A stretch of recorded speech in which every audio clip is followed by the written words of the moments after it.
짐 브라우너의 자백.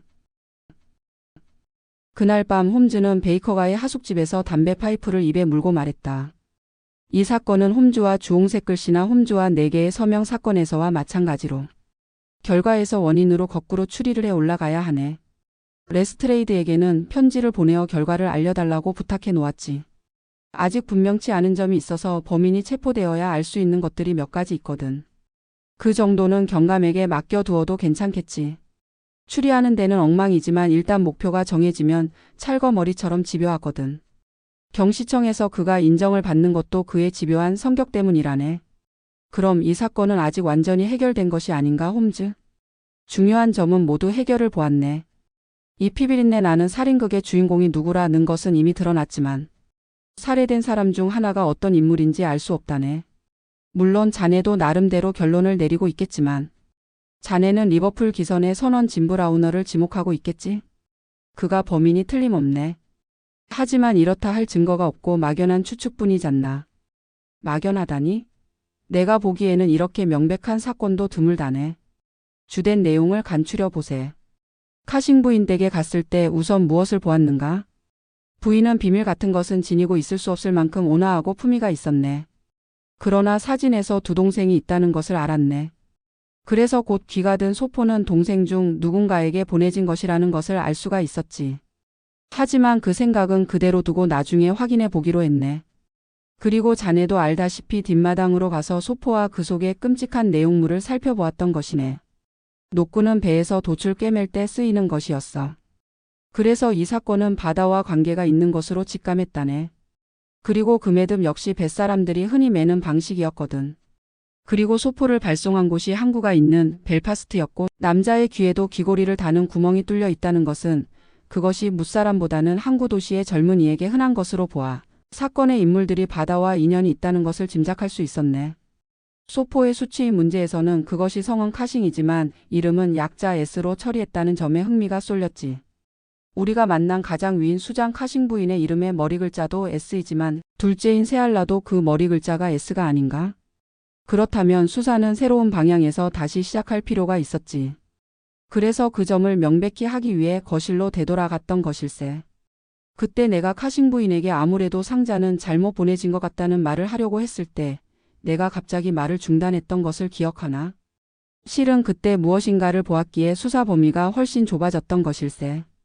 자네는 의사니까 잘 알겠지만 인간의 귀는 사람에 따라 그 형태가 천태만상이라고 할 수 있지. 작년도의 인류학회보를 보면 여기에 관한 논문이 실려 있네. 따라서 나는 상자 속의 귀를 전문가의 눈으로 살펴보고 해부학적 특징을 세밀하게 기억해 두었던 것일세. 그런 까닭에 카싱 부인의 귀를 보고 조금 전에 상자 속 귀와 너무나도 일치하는데 놀랐던 것일세. 우연한 일치로는 도저히 생각할 수 없었지. 귀 위쪽의 날개가 짧은 것이나 귓밥이 두툼한 모양이나 귓구멍에 달팽이 모양의 연골이 감도는 모양까지 완전히 일치했던 것일세. 나는 그 발견이 극히 중요하다는 것을 직감했네. 피살자가 카싱 부인과 아주 가까운 동기간일 것이라는 확신이 서게 된 거지. 카싱 부인은 내가 가족에 대해 물었을 때 대단히 중요한 사실을 이야기해 주었네.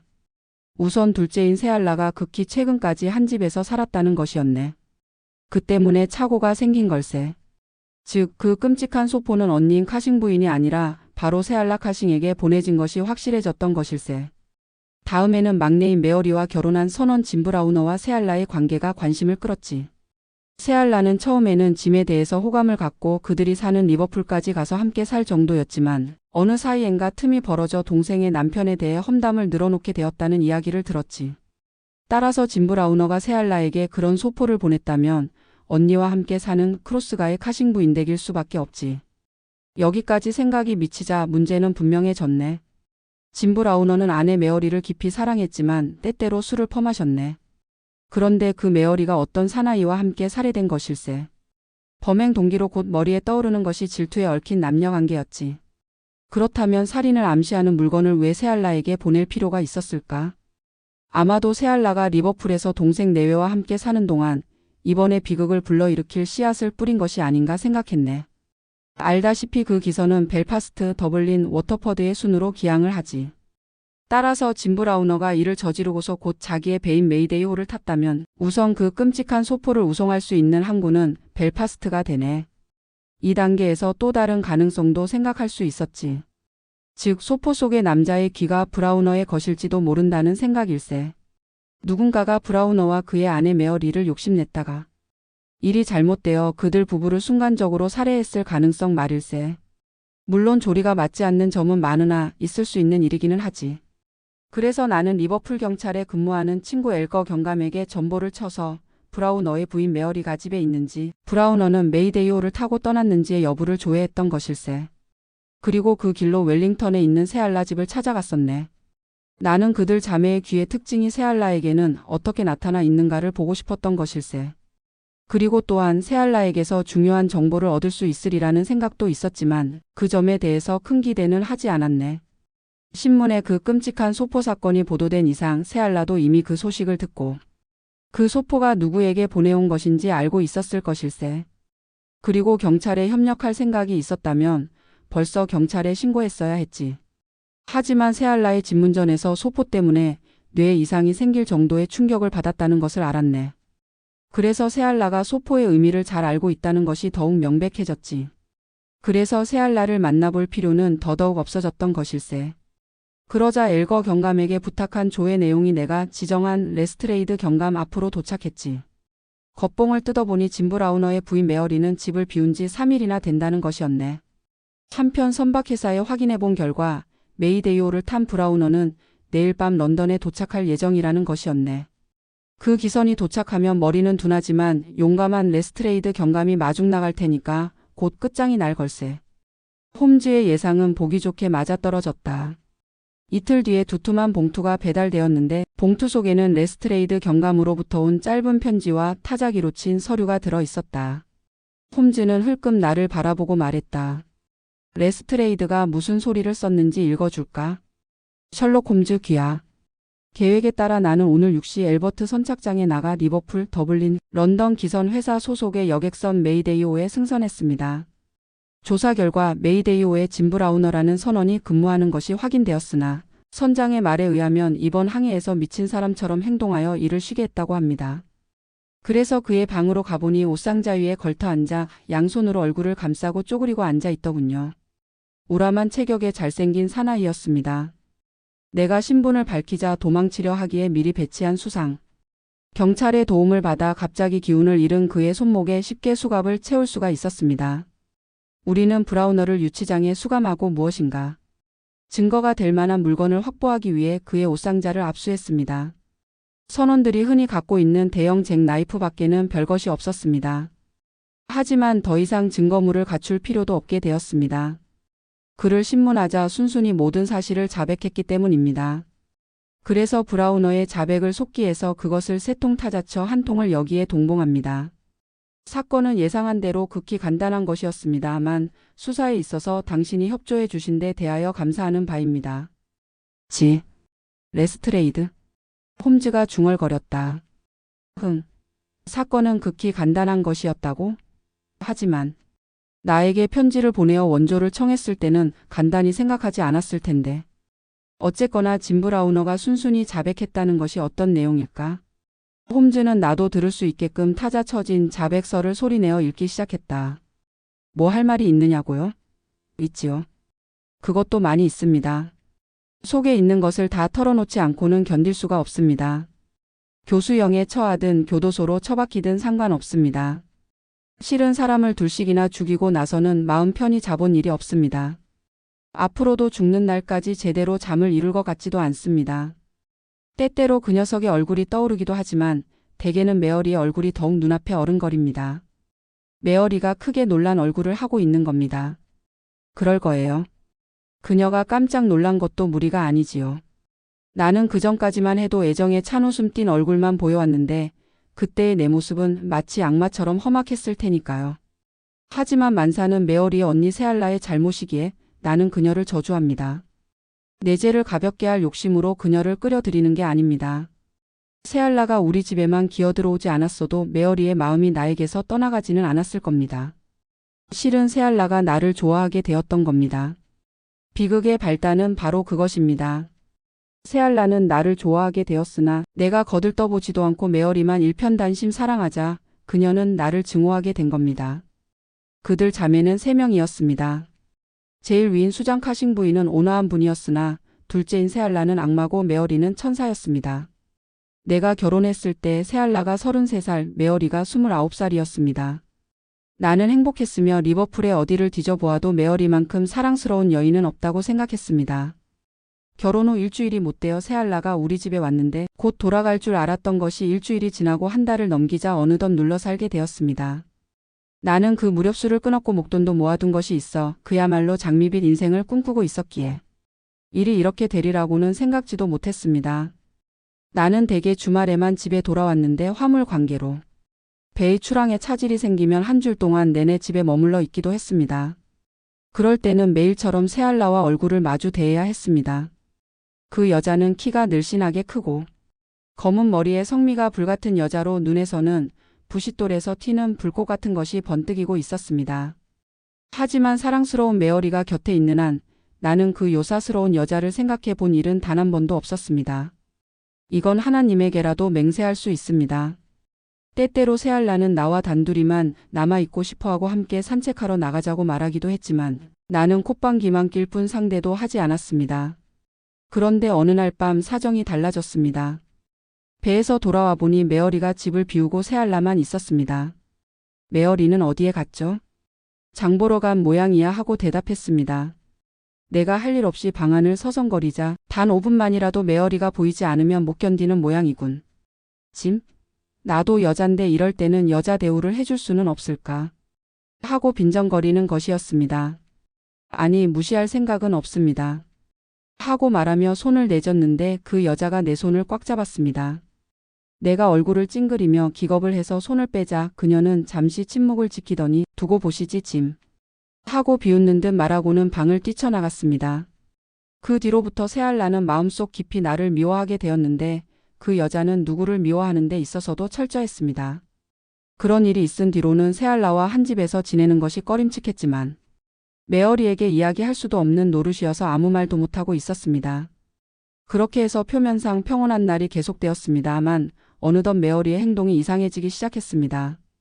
언제나 나를 믿고 따랐던 아내가 갑자기 지나치게 의심이 많아져서 어디에 갔다 왔느냐, 무엇을 했느냐, 누구에게서 온 편지냐, 주머니에 든 것이 무엇이냐 등 쓸데없는 일을 꼬치꼬치 캐묻는 것이었습니다. 날로 메어리는 화내는 일이 잦아지고 우리는 별일도 아닌 것으로 부부싸움을 벌이곤 했습니다. 나는 어떻게 손을 써야 할지 몰랐습니다. 그리고 세알라는 나를 피하게 되었지만 메어리와는 전보다 더욱 사이가 가까워진 것 같았습니다. 지금 생각하면 그녀가 음모를 꾸며 메어리의 마음을 나로부터 멀어지게 한 것이었는데 나는 시각장애인이나 다름없어 그것을 눈치채지 못했습니다. 속이 상한 나는 다시 술을 입에 대기 시작했는데 메어리가 변하지만 않았던들 그렇게 되지는 않았을 겁니다. 그렇게 되자 메어리가 내게서 멀어져갈 구실이 생긴 것이나 마찬가지여서 우리 부부간의 틈은 깊어만 갔습니다. 거기에 그 알렉 페어베언이라는 사나이가 개입함으로써 사정은 더욱 악화되었습니다. 페어베어는 처음에는 세알라는 만나기 위하여 드나들었는데 사교술이 좋아 곧 우리 부부와도 친해졌습니다. 그 녀석은 성격이 활달하고 말솜씨가 뛰어나서 세상 돌아가는 이야기를 흥미진진하게 이야기하곤 했습니다. 그럭저럭 한 달가량 우리 집에 들락거리더니 알게 모르게 메어리에게 접근하는 눈치가 보였습니다. 나는 처음에는 그런 일이 있으리라고는 생각조차 못했으나 의심이 생기기 시작하자 어떻게 해야 좋을지 모르게 되었습니다. 내가 의심을 하게 된 것은 극히 하찮은 일이 계기가 되었습니다. 어느 날 예고도 없이 방문을 열자 메어리가 반가운 웃음을 머금고는 돌아보다가 나를 보자 실망한 얼굴이 되어 딴전을 부리는 것이었습니다. 나는 짐작이 갔습니다. 메어리는 내가 무녀는 소리의 페어베언이라고 생각한 것이 틀림없었지요. 나는 그때 그자가 나타났더라면 죽여버렸을지도 모릅니다. 나는 분통이 터지면 가만히 있지를 못하는 성미이니까요. 메어리는 내 눈빛이 심상치 않은 것을 보고는 나에게 매달렸습니다. 왜 그래요, 짐? 세알라는 어디 있소? 부엌에요. 나는 부엌으로 달려가 세알라에게 소리쳤습니다. 그 페어베언이란 놈 다시는 우리 집에 못 오게 하시오. 왜 못 오게 하지? 나의 명령이요. 그래? 나의 남자친구를 이 집에 못 오게 한다면 나도 마찬가지겠지. 마음대로 하시오. 하여간 페어베언이라는 자가 얼굴을 내밀기만 한다면 놈의 한쪽 귀를 도려내어 기념으로 당신에게 보내주리다. 새알라는 나의 험악한 말에 겁을 먹었는지 그날 중으로 짐을 싸들고 나가버렸습니다. 그 여자는 메어리를 꿰어 부정한 짓을 시킴으로써 나와의 인연을 끊어놓을 생각이었는지는 모르나 하여간 우리 집 가까운 곳에 집을 세내어 선원들을 상대로 하는 하숙집을 차렸습니다. 페어베어는 자주 그 집에 드나드는 모양인지 메어리는 수시로 그곳에 찾아가서 언니와 페어베어과 함께 차를 마시는 눈치였습니다. 어느 날은 메어리의 뒤를 밟아 느닷없이 뛰어들어갔더니 겁에 질린 페어베어이란 놈이 뒷담을 넘어 도망간 일도 있었습니다. 나는 메어리에게 또다시 그놈과 함께 있는 것을 보면 죽이고 말겠다 하고 말하고 메어리가 얼굴이 새파랗게 질려서 흐느껴 우는 것을 끌고 돌아왔습니다. 일이 이렇게까지 되고 보니 우리 둘 사이에는 애정 같은 것은 남지가 않았습니다. 나는 메어리가 나를 미워하고 겁을 내고 있다는 것을 피부로 느낄 수 있었으므로 술로 마음을 달랠 수밖에 없었고 술을 마시니 메어리는 더더욱 나에게서 멀어져 갔습니다. 그런데 그런 북새통에서 새알라는 장사가 신통치 않아 크로이든의 언니 댁으로 돌아갔고 나의 가정은 싸늘한 공기 속에 며칠이 흘러갔는데 마침내 파국이 몰아닥쳤습니다. 일의 발단은 이러했습니다. 나는 7일간의 항해 예정으로 메이데이호에 승선했는데 기관에 고장이 생겨서 수리하기 위해 다시 항구로 돌아왔습니다. 나는 집으로 돌아가며 혹시 메어리가 내가 뜻밖의 며칠 집에서 묵게 되는 것을 기뻐할지도 모른다고 생각했습니다. 그런데 집에 바라보이는 길 모퉁이를 막 돌아섰을 때 한 대의 마차가 집 앞에서 떠나는 것이 보였습니다. 그늘에 숨어 바라보니 메어리와 페어베어니 나란히 앉아 시시덕거리며 지나가는 것이었습니다. 분명히 말해서 그때부터 나는 제정신이 아니었습니다. 지금 돌이켜 생각해보면 만사가 멍한 꿈속에서 일어난 일 같습니다. 요즘에는 술이 늘어 그야말로 머릿속이 엉망입니다. 지금도 머릿속은 철공소 직공이 망치로 두드리는 것처럼 꽝꽝 울립니다. 나는 종종 걸음으로 마차 뒤를 쫓아갔습니다만 어느 틈엔가 몽둥이를 손에 쥐고 미칠 정도로 흥분해 있었습니다. 하지만 뛰어가다 보니 제 딴에 지혜가 생겨 내 모습이 그들의 눈에 띄지 않게 조심을 하고 있었습니다. 마차는 기차역 앞에서 멎었습니다. 마침 승객이 붐벼 나는 그들이 눈치채지 않게 접근할 수가 있었습니다. 그들은 유브라인드까지 가는 차표를 샀습니다. 나도 같은 차표를 사고서 그들이 탄 다음 칸에 탔습니다. 뉴브라인드에 닿자 약 100m 정도 떨어져 그들의 뒤를 밟았습니다. 두 남녀는 바닷가에 가더니 보트를 빌려 타더군요. 조금 더 있으면 날씨가 무더워질 테니까 바다가 시원할 것으로 생각한 모양입니다. 이렇게 되면 그들은 도가내든 쥐나 다름없었습니다. 바다에는 안개가 깔려서 100여 미터 저쪽은 보이지 않을 정도였으니까요.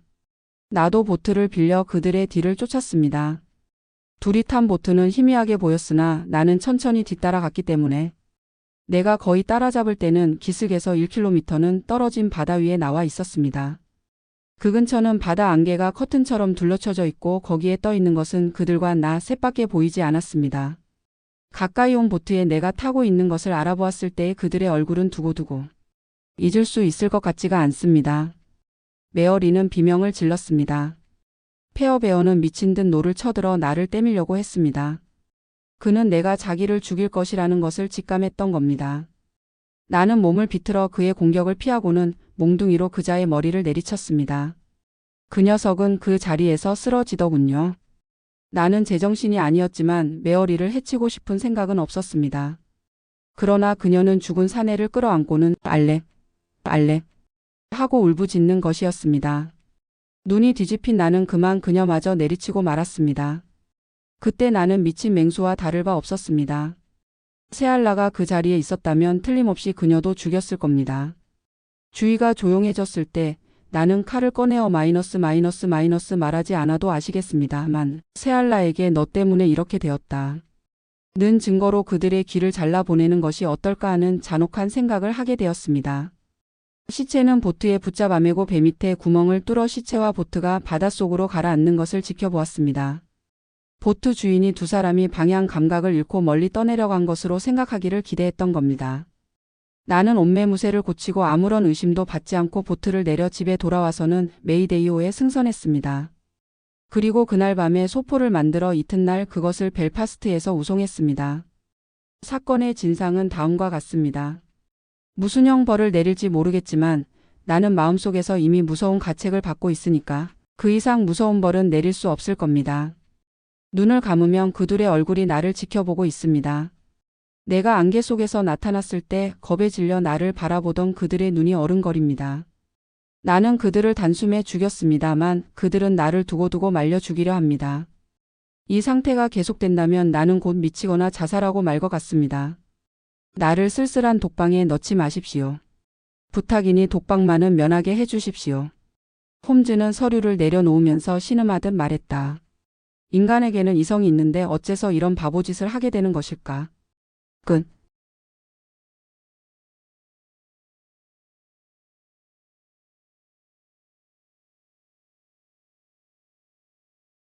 시청해 주셔서 감사합니다. 구독, 좋아요. 끝.